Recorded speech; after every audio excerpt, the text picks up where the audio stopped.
नमस्कार दोस्तों, आपका अपना चैनल हिंदी जंक्शन पर मैं प्रवेश कुमार सिन्हा आप सभी का स्वागत करता हूं, अभिनंदन करता हूं। दोस्तों, आप सभी को पता है कि हम लोग पेपर 2 का तैयारी कर रहे हैं ए स्टेट का। तो उसी में अगर आप पेपर 2 हिंदी का तैयारी कर रहे हैं तो ये वीडियो आपके लिए बहुत महत्वपूर्ण होने जा रहा है, क्योंकि आज एक बहुत ही महत्वपूर्ण गंभीर विषय पर वीडियो बनाकर लेकर आया हूं, ताकि यहाँ से जो ही प्रश्न आते हैं उसको आप लोग अच्छे से आंसर कर सकें। तो अगर आप नए हैं तो चैनल को सब्सक्राइब कर दें, बेल आइकन को दबा दें, ताकि मेरे आने वाला वीडियो का नोटिफिकेशन आपको मिलता रहे, और इसे दोस्तों में ज़्यादा से ज़्यादा शेयर करें।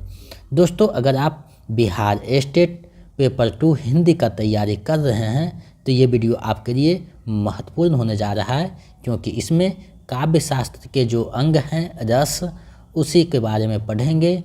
इससे संबंधित जो है महत्वपूर्ण बिंदुओं को देखेंगे, यानी रस क्या है, रस के कितने प्रकार हैं, रस के कौन कौन से अंग हैं, और इससे संबंधित कैसे एमसीक्यू बनते हैं। तो इन सारे चीज़ों पर जो है इस वीडियो में जानेंगे, और इससे संबंधित जो भी महत्वपूर्ण प्रश्न हैं उसको देखेंगे। तो आप लोग वीडियो के अंत तक बने रहिएगा, क्योंकि ये टॉपिक जो है बहुत ही गंभीर है। काव्य शास्त्र को समझना बहुत ही कठिन काम होता है। तो हम लोग एग्जाम्पल के साथ जो है समझेंगे, उदाहरण को देखते हुए चीज़ों को समझेंगे, कौन क्या है, कैसे किसका जो है उपयोग होता है।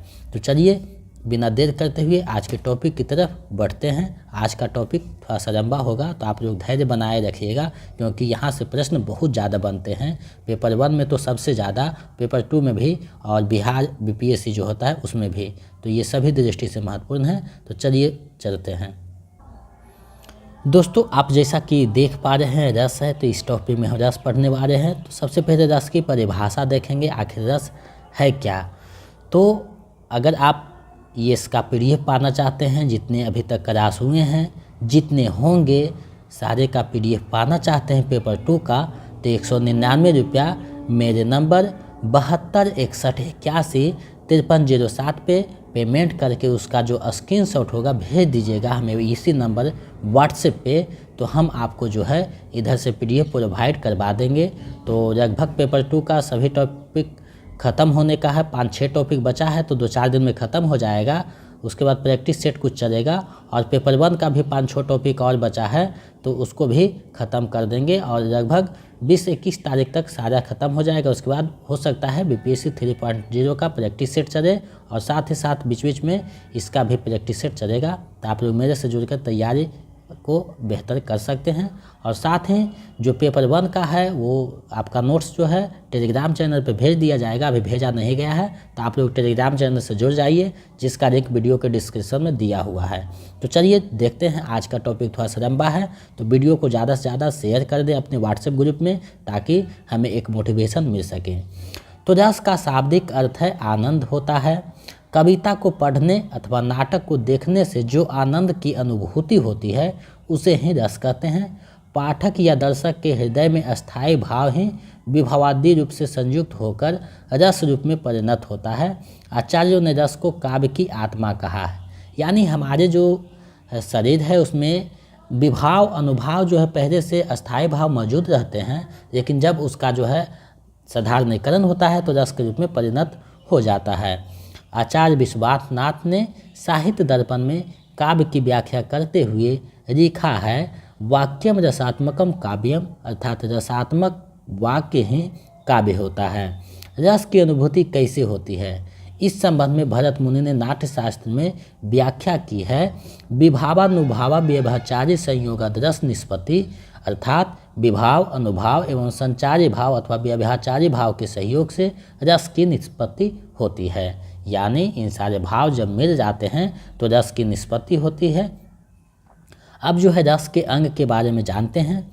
तो मुख्य रूप से रस के प्रमुख 4 अंग हैं या भी माने जाते हैं, जो इस प्रकार हैं। पहला अस्थायी भाव, दूसरा विभाव, तीसरा है अनुभाव, चौथा है संचारी भाव अथवा व्यभिचारी भाव। तो सबसे पहले हम लोग बारीकी से सारी चीज़ों को समझेंगे।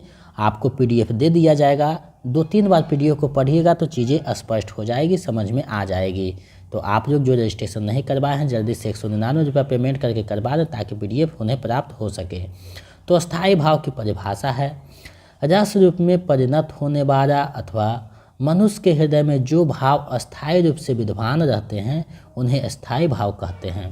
अस्थाई भाव अर्थात प्रधान भाव, यहाँ प्रधान भाव वही होता है जो रस की अवस्था तक पहुँचता है, यतः यही भाव रसात्मक को प्राप्त होता है।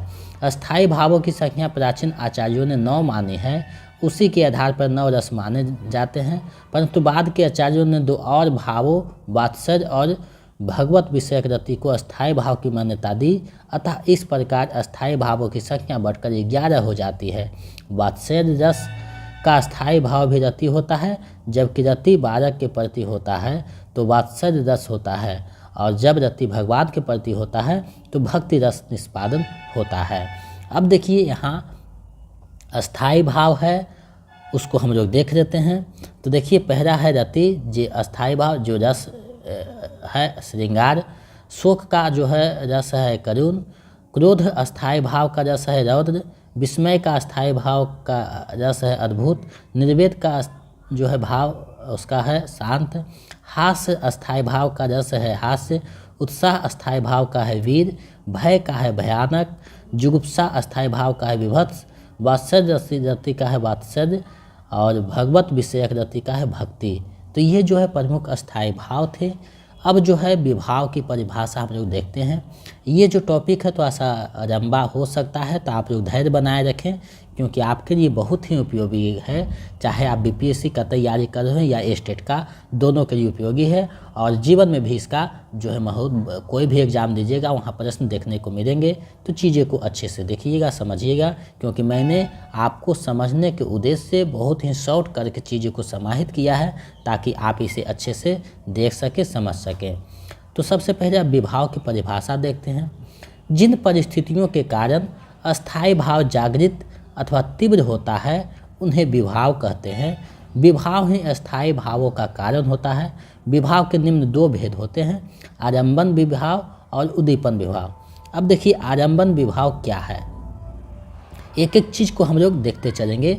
आरंभन विभाव, जिन व्यक्तियों या वस्तुओं के कारण कोई अस्थाई भाव जागृत होता है उसे आरंभन विभाव कहते हैं, जैसे नायक और नायिका। आरंभन विभाव के भी 2 भेद होते हैं, आश्रय और विषयक।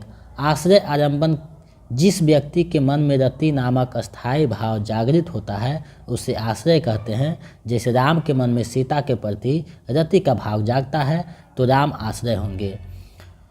विषय या विषयारंभन जो है, जिस व्यक्ति या वस्तु के प्रति अथवा कारण आश्रय के मन में रति नामक अस्थाई भाव होते हैं उसे विषयक कहते हैं। जैसे राम के मन में सीता के प्रति स्थायी भाव जागृत होते हैं तो सीता विषय हो गया, यानी सीता के कारण जो है हो रहा है।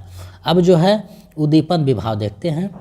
तो जिन वस्तुओं या परिस्थितियों को देखकर अस्थाई भाव को जागृत अथवा तीव्र करने वाली चेष्टाएं को ही उद्दीपन विभाव कहते हैं। जैसे चांदनी, कोकिल, एकांक स्तर की शारीरिक चेष्टाएं। उद्दीपन विभाव के भी 4 भेद माने जाते हैं, आरंभन की चेष्टाएं, आरंभन के गुण, आरंभन का अलंकार व तटस्थ। चलिए आगे बढ़ते हैं, अनुभाव की परिभाषा को हम लोग देखते हैं। तो आरंभन की उन चेष्टाओं को जो आश्रय के मन में स्थायी भाव का अनुभव कराती है उसे अनुभाव कहते हैं। यहाँ भाव कारण और अनुभाव कार्य कहलाता है। अनुभाव के निम्न 4 प्रकार माने जाते हैं, सात्विक अनुभाव, कायिक अनुभाव, मानसिक अनुभाव या आहार अनुभाव। अब जो है हम बारी बारी से चीज़ों को देख लेते हैं, क्योंकि रस के लिए ये सब चीज़ें जानना जरूरी है ताकि आपको समझ में आ सके। सात्विक अनुभाव, जो अनुभाव बिना किसी आश्रय के प्रयास के किए बगैर ही खुद ब खुद होते हैं उन्हें सात्विक अनुभाव कहते हैं। सात्विक अनुभाव के भी 8 अंग होते हैं। पहला स्तब्ध, लज्जा, प्रसन्न आदि के कारण शरीर की गतिविधि रुक जाता है। कंप, डर, हर्षा, भय आदि के कारण शरीर कांप जाता है। स्वरभंग, हर्षा, भय, शोक, डर आदि के कारण मुँह से स्वाभाविक वाचनों का निकलना। रंगहीनता, शोक, शंका, भय आदि के कारण शरीर का रंग उड़ जाना। अश्रु, तिर्यक, शोक आदि कारणों से आंखों में पानी भर आना। प्रलय, संज्ञाहीनता, दुख, भय, विरहजन्य शोक आदि के कारण इंद्रियों का चेतना कम हो जाना। स्वेद, लज्जा, भय, प्रेम आदि के कारण शरीर से पसीना आ जाना। ये सब जो है अनुभव हैं, आप अपने जीवन में भी इसे देख सकते हैं। रोमांच, हर्ष, भय, काम आदि के कारण रोंगटे खड़े हो जाना। कायिक अनुभव, शरीर के अंगों द्वारा जो चेष्टाएं आश्रय की इच्छा अनुसार की जाती है उन्हें कायिक अनुभव कहते हैं, जैसे क्रोध में बुरा भला कहना, भय में भागना आदि। मानसिक अथवा वाचिक अनुभव, मानसिक चेष्टाओं को मानसिक या वाचिक अनुभव कहा जाता है। आहार्य अनुभव, वेशभूषा से जो अस्थायी भाव प्रदर्शित किए जाते हैं उन्हें आहार्य अनुभव कहते हैं। अब जो है संचारी भाव है उसको देख लेते हैं। तो संचारी भाव है वह भाव जो आश्रय के मन में अस्थायी भाव उत्पन्न होने वाले अस्थिर मनोविकारों को ही संचारी भाव अथवा व्यभिचारी भाव कहते हैं। संचारी भावों की संख्या 33 मानी गई है। यहाँ से प्रश्न पूछा जा सकता है कि संचारी भावों की संख्या कितनी है, तो 33 है। या फिर दे सकता है कि इनमें से कौन से संचारी भाव नहीं हैं या कौन से संचारी भाव हैं। तो आप लोग इसे देखिएगा। तो देखिए 33 है। निर्वेद है, आवेग है, दैन है, ग्लानि है, श्रम है, जड़ता है, उग्रता है, मद है, मोह है, चिंता है, शंका है, विषाद है, व्याधि है, आलस्य है, अमरस है, हर्ष है, असूया है, गर्व है, धृति है, मति है, चापल्य है, वीड़ा है, अहिष्ठा है, निद्रा है, स्वप्न है, विबोध है, उन्माद है, अपस्मार है, स्मृति है, औत्सुक्य है, त्रास है, वितर्क है, मरण है। तो ये जो है 33 जो संचारी भाव है इसे आप लोग ध्यान में रखिएगा। जो जो महत्वपूर्ण है उसे ध्यान में रखिएगा ताकि कोई भी चीज़ पूछे तो आप अच्छे से आंसर दे सकें। इस तरीक़ा से प्रश्न आपको देखने को मिल सकते हैं। अब जो है रस के प्रकार को देखते हैं। रस के मुख्य रूप से 9 प्रकार होते हैं, लेकिन बाद के आचार्यों ने 2 और रस वात्सल्य और भक्ति को स्वीकार कर दिया, अतः वर्तमान में समय में कुल 11 रस माने जाते हैं जो इस प्रकार हैं। अगर वर्तमान समय में रसों की संख्या पूछेगा तो 11 दीजिएगा, और किसी रस जो है आचार्य का नाम लेकर पूछेगा इसके अनुसार कितने रस हैं, तो जिसके अनुसार जितना रस है वो दीजिएगा, जो आगे दिखाई देगा आपको। तो देखिए यहाँ रस के प्रकार, यहाँ स्थायी भाव है।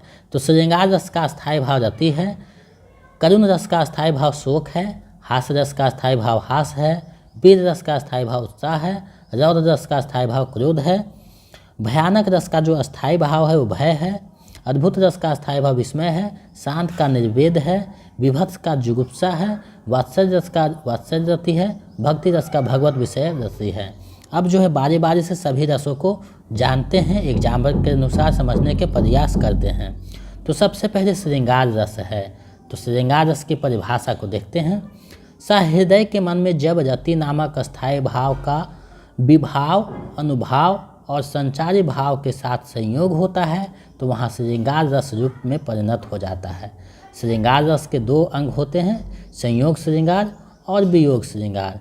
संयोग श्रृंगार रस क्या है? जहाँ नायक और नायिका के मिलन की दशा में प्रेम के चित्र का वर्णन हो वहाँ संयोग रस का चित्रण होता है। उदाहरण के लिए, कर मुंदरी की ओर से प्रतिबिंबित सौप्याई, पीठ दिए निर्धरक रहे, इकटक दिठी रगाई। इस स्पष्टीकरण यहाँ देखिए, समझ लीजिए। इस उदाहरण में संयोग श्रृंगार रस है, अस्थायी भाव रति है, आश्रय नवोढ़ा वधू नायिका है, आलम्बन विवाह प्रीतम नायक है, उद्दीपन विवाह प्रीतम का प्रतिबिंब है, अनुभाव एक ध्यान से प्रतिबिंब को देखना, संचारी भाव हर्ष और असूय है। तो ये जो है संयोग है। अब वियोग है, दोनों अलग होंगे, उसके अनुसार है। तो जहाँ नायक नायिका के वियोग की दशा में प्रेम के चित्रण में विरह का वर्णन हो वहाँ विप्रलम्भ वियोग श्रृंगार रस होता है। उदाहरण के लिए, हौही बोरी विरह बस, कई बोरो सब गाऊँ, कहाँ जान ये कहत है, ससिही सितकर नाऊँ। इस उदाहरण में वियोग श्रृंगार रस आया है। अस्थायी भाव रति है, आश्रय विरहनी है यानी नायिका है, आलम्बन प्रीतम है या नायक है, उद्दीपन है चंद्रमा और चांदनी, अनुभाव है आसुरी व स्वेद, और संचारी भाव है विषाद या आवेग। तो आप देख पाएँ कि श्रृंगार रस का क्या है। तो चीज़ें को आप समझने का प्रयास कीजिए, 1-2 बार देखिएगा तो चीज़ें आपको समझ में आ जाएगी और उससे संबंधित जो भी प्रश्न है उसका आंसर आप दे पाएंगे। अब जो है करुण रस की परिभाषा है, यानी करुण रस है तो यहाँ शोक की बात होगा। तो आप लोग इसको देख सकते हैं। जब कोई प्रिय वस्तु या व्यक्ति के अनिष्ट का भय अथवा उसके नाश से उत्पन्न क्षोभ या दुख की स्थिति को शोक कहा जाता है। अर्थात शोक नामक स्थायी भाव जब विभाव, अनुभाव एवं संचारी भाव के मिलन से प्राप्त शोक नामक स्थायी भाव से करुण रस की उत्पत्ति होती है। उदाहरण के लिए देख लीजिए, अर्धरात्रि गई कापी नहीं आवा, राम उठाई अनुजा उर्राबा, सकई न दुखित दैखी मोहिकाऊँ, बंधु सदा तब मृदुल स्वभाऊँ। यानी आधा रात बीत गया है, हनुमान अभी तक नहीं आए हैं, लक्ष्मण को बाण लगा हुआ है, तो यहाँ जो है शोक व्यक्त किया गया है। करुण रस यहाँ प्रकट हुआ है, स्थायी भाव शोक है, आश्रय राम है, आलम्बन जो है विभव लक्ष्मण, यानी लक्ष्मण के कारण जो है यहाँ शोक उत्पन्न हो रहा है। उद्दीपन रात का सुनसान समय है, अनुभाव आंसू स्वरभंग है, आंसू गिर रहे हैं, और संचारी भाव जो है चिंता है, विषाद है। तो आप यहाँ देख पाएँ कि इस तरीक़ा से जो है करुण रस का यहाँ संचार हुआ। अब जो है हास्य रस है, यानी हंसी यहाँ होगा। तो किसी व्यक्ति के विकृत रूप, आकार, वेशभूषा, वाणी और चेष्टाओं से हृदय में जो भाव जागृत होते हैं उसे हास कहते हैं। यही हास नामक स्थायी भाव जो विभाव, अनुभाव और संचारी भाव से संयोग करता है तो हास्य रस की उत्पत्ति होती है। उदाहरण के लिए आप देख सकते हैं, मातहि पिताहि उड़नी भयोनी के, गुरु ऋण रह सोच वन जी के। स्पष्टीकरण है, इस उदाहरण में परशुराम और लक्ष्मण के संवाद में लक्ष्मण की यह हास्यमय उक्ति है। स्थायी भाव हास है, आलम्बन विभाव परशुराम है, उद्दीपन विभाव उनकी झुंझलाहट है, संचारी है चपलता हर्ष। इन सबसे पुष्ट हास नामक स्थायी भाव रस की दशा को प्राप्त हुआ है। अब जो है आगे बढ़ते हैं तो वीर रस आएगा। तो वीर रस को देखते हैं। तो वीर रस आपके सामने जो है आया है, उसको देखिए। किसी व्यक्ति के हृदय में जब उत्साह का भाव जागृत या पुष्ट होता है तब वीर रस की उत्पत्ति होती है। अर्थात उत्साह नामक स्थायी भाव विभाव, अनुभाव एवं संचारी भाव के संयोग रस से वीर रस की दशा को प्राप्त होता है। उदाहरण की देखिए, सौमित्री से घनानंद का रब, शीर्ण भी नहीं सहा गया, निज शत्रु को देखे बिना उनसे तनिक नहीं रहा गया। यानी नहीं रहा गया, बौखला गए। तो यहाँ जो है स्पष्टीकरण देखिए, वीर रस आया है। स्थायी भाव उत्साह है, आश्रय जो है सौमित्री है, आलम्बन है मेघनाथ है, उद्दीपन विभाव घनानंद का रब है, अनुभाव जो है युद्धार्थ सज्जन है, और संचारी उग्रता या औत्सुक्य है। यानी यहाँ जो है वीर रस का संचार होता है। आगे देखिए, रौद्र रस की है। तो किसी व्यक्ति या शत्रु द्वारा किए गए अत्याचारों को देखकर या गुरुजनों की निंदा सुनकर हृदय में जो क्षोभ, क्रोध उत्पन्न होता है, यही क्रोध नामक स्थायी भाव जब विभाव, अनुभाव एवं संचारी भाव से सहयोग से रौद्र रस की दशा को प्राप्त करता है। उदाहरण के लिए आप देख सकते हैं, उस कार मारे क्रोध के, तनु उसका कांपने लगा, मानो हवा के वेग से सोता हुआ सागर जागा। तो यहाँ देखिए स्पष्ट रौद्र रस है, स्थायी भाव क्रोध है, आश्रय जो है युद्ध में उपस्थित वीर है, आलम्बन शत्रु है, उद्दीपन विभाव शत्रु की ललकार है, अनुभाव कांपना या कंपन आदि है, संचारी भाव उग्रता, आवेग या चापल्य है। तो ये जो है स्पष्टीकरण आदि देने से आपको समझ में अच्छे से आ जाता है किसके कारण क्या हो रहा है। अब जो है हम लोग देखते हैं आगे भयानक रस है। तो भयानक रस को देख लेते हैं। किसी भयप्रद वस्तु, व्यक्ति, स्थिति को देखकर हृदय में जो भय का भाव उत्पन्न होता है, अतः जब भय नामक स्थायी भाव विभाव, अनुभाव, संचारी भाव के सहयोग से भयानक रस की उत्पत्ति होता है। उदाहरण के लिए, लंका की सेना तो कपि के गर्जन रब से कांप गई, हनुमान के भीषण दर्शन से विनाश ही भाप गई। यहाँ भयानक रस आया है। स्थायी भाव भय है, आश्रय लंका की सेना है, आलम्बन विभाव हनुमान है, उद्दीपन विभाव गर्जन रब और भीषण दर्शन है, अनुभाव कांपना, जोर जोर से पुकारना, संचारी भाव चिंता, शंका और संत्रास है। अब जो है आगे बढ़ते हैं तो अद्भुत रस है। अद्भुत रस को देखते हैं। किसी अपूर्व वस्तु या दृश्य को देखकर हृदय में जो विशेष अथवा आश्चर्य का भाव उत्पन्न होता है उसे विस्मय कहते हैं। यही विस्मय नामक अस्थायी भाव जब विभाव, अनुभाव एवं संचार्य भाव के मिलन से रस रूप में परिणत होता है तब अद्भुत रस कहलाता है। उदाहरण के लिए, यहाँ वहाँ दुई बारक देखा, मति भ्रम मोरी की आन विशेखा, तन पुरकित मुख पचन न आवा, नयन मुंद चरतन सिर न बाबा। यहाँ अद्भुत रस है। अस्थाई जो है भाव विस्मय है। आश्रय माता कौशल्या है। आलम्बन यहाँ वहाँ दो बालक दिखाई देना। उद्दीपन विचित्र दृश्य है। अनुभाव जो है तन पुलकित मन, वचन में रोमांच और स्वर भंग आदि। संचार भाव जड़ता और वितर्क है, यानी इसके माध्यम से जो है यहाँ अद्भुत रस क्या जो है उत्पन्न हुआ है। अब और रस है उसको देख लेते हैं। शांत रस है, तो शांत रस को हम लोग देखते हैं। दुनिया की वस्तुएं तथा इसकी नश्वरता का अनुभाव करने से हृदय में जो वैराग्य निर्वेद भाव उत्पन्न होता है, यही निर्वेद नामक अस्थायी भाव जब विभाव, अनुभाव, संचारी भाव के सहयोग से शांत रस की निष्पत्ति होती है। उदाहरण की देखिए, अब जब नसानी अब न नशय हो, राम कृपा भव निशा सिरानी, जागे फिर न डसे हो। यहाँ देखिए शांत रस आया है। अस्थायी भाव निर्वेद है। आश्रय कवि तुलसीदास हैं। आलम्बन है दुनिया की नश्वरता का ज्ञान। उद्दीपन है शास्त्रों का ज्ञान, साधु संगीति। और अनुभाव है रोमांच आदि। और संचारी भाव है धैर्य, हर्ष, विबोध एवं मति आदि। अब जो है आगे बढ़ते हैं तो विभत्स रस आता है। तो विभत्स रस को देखते हैं।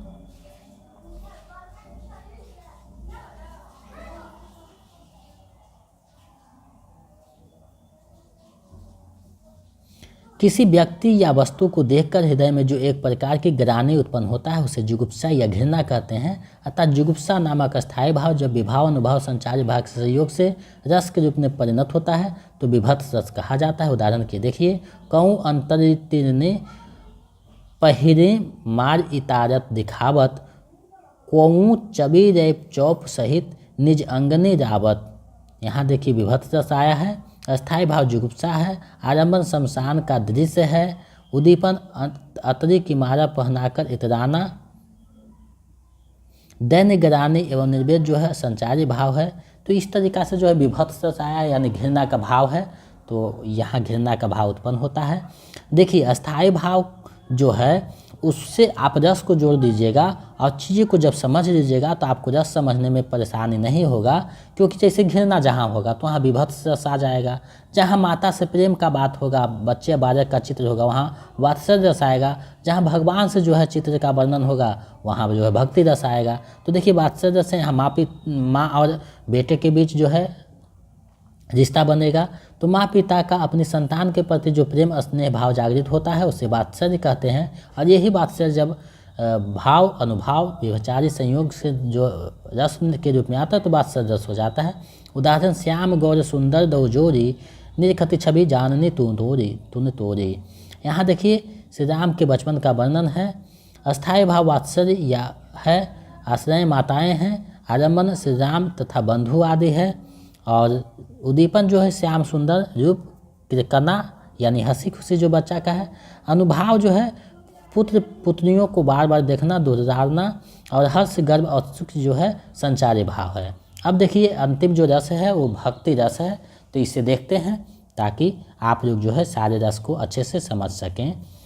जब भक्तों के हृदय में ईश्वर के प्रति प्रेम या अनुराग जो उत्पन्न होता है, वही अनुराग जब विभाव, अनुभाव आदि से मिलकर जो रस का संचार करता है तो भक्ति रस हो जाता है।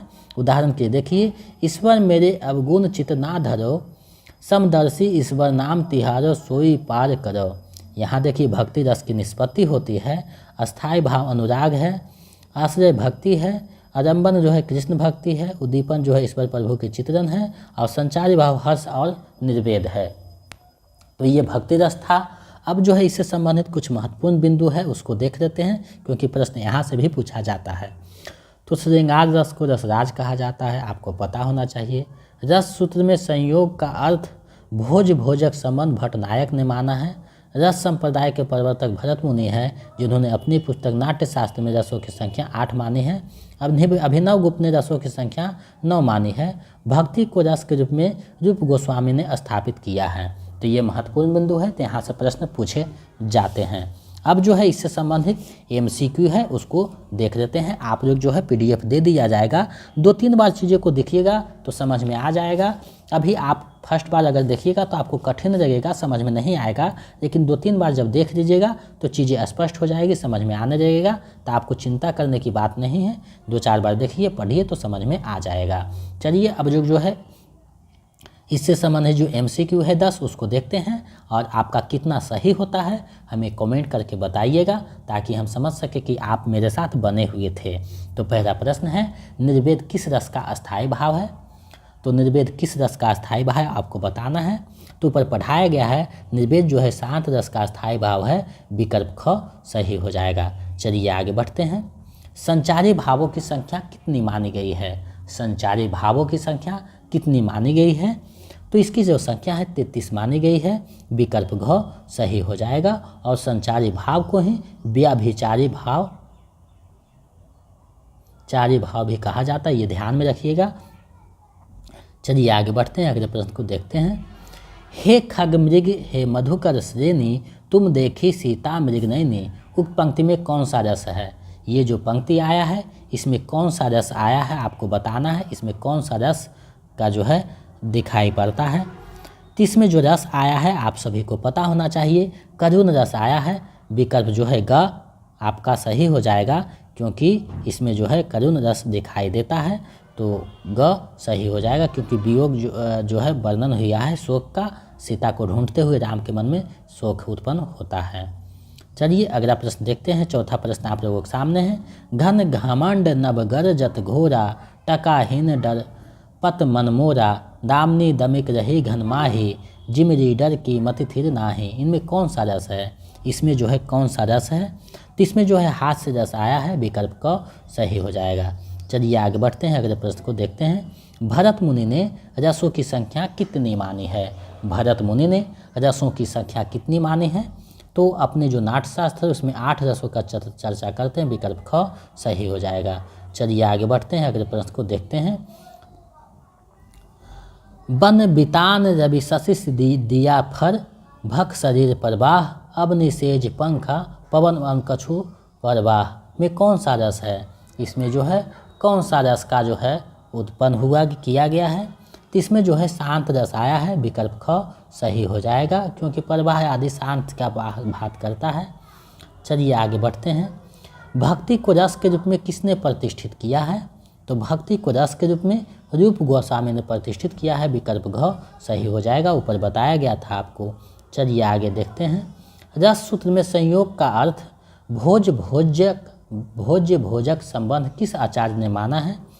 तो आचार्य जो भट्टनायक है उन्होंने माना है, विकल्प क सही हो जाएगा। चलिए आगे बढ़ते हैं, अगले प्रश्न को देखते हैं। अगला प्रश्न आप लोगों के सामने है। आरंभन की चेष्टाएं क्या कहलाती है? आरंभन की चेष्टाएं क्या कहलाती है आपको बताना है। तो आरंभन की जो चेष्टाएं हैं वो आपको पता होना चाहिए, उद्दीपन कहलाती है, विकल्प ग सही हो जाएगा। चलिए इस वीडियो का अंतिम और 10वां प्रश्न देखते हैं। करुण रस का अस्थायी भाव क्या है?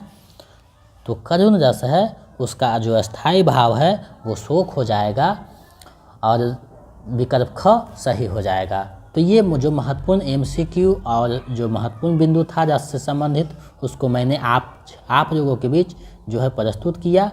हमें आशा ही नहीं पूरा विश्वास है कि आपकी तैयारी में महत्वपूर्ण भूमिका निभाएगा। तो आप इसे 2-4 बार देखिएगा। अगर जो है स्टेट पेपर 2 का पूरा नोट्स चाहते हैं तो हमारे नंबर पे 199 रुपया भेजिए।